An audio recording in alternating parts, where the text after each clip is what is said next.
Leaders all across the political spectrum have spoken out strongly against the assassination attempt of former President Trump, calling for unity now. WJZ investigator Mike Helgren is live downtown with the impact and how local officers are helping provide security at the Republican National Convention. Mike. Nikki and Rick, officers from several agencies, including in Carroll and Prince George's counties, are in Milwaukee tonight. And Maryland lawmakers, both Democrats and Republicans, are calling for the nation to come together. Drone video captures the aftermath at the site of the attempted assassination of former President Trump in Butler County, Pennsylvania, more than 250 miles from Baltimore. Maryland political leaders on both sides of the aisle condemned the violence. Representative Andy Harris, Maryland's only Republican in Congress, posted he's praying for President Trump, his family, the victims, and those injured at the rally, and for the future of our country.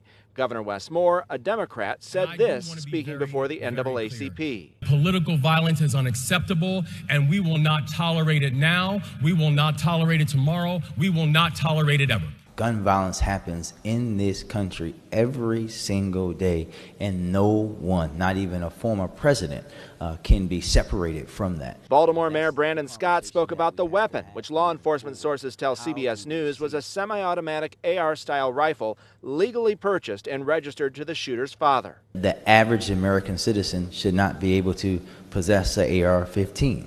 You need 4 months of training in the military to use one, but we let anybody just go out and buy one. In the wake of the attempted assassination, security has been beefed up at the Republican National Convention. That includes 15 members of the Carroll County Sheriff's Office, which tells WJZ deputies are in Milwaukee as part of a national emergency management request, along with other law enforcement in Maryland.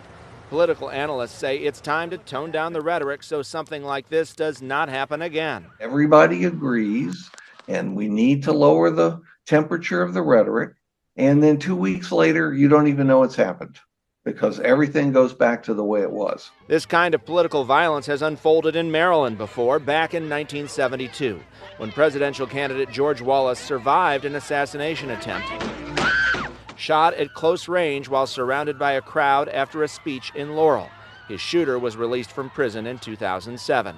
Those who witnessed the assassination attempt on Mr. Trump are still stunned by what they saw, but have hope for a better future. Every 4 years we have to vote, and if we want to change, we get that change peacefully, and this is not the way to go about it.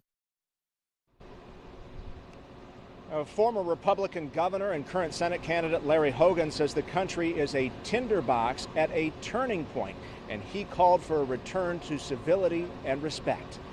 We're live in your corner downtown. Mike Helgren, WJZ. Mike, thank you, and be sure to tune in to CBS tonight for special coverage of the 2024 Republican National Convention. It all begins at 10 o'clock, and that, of course, followed by WJZ News at 11.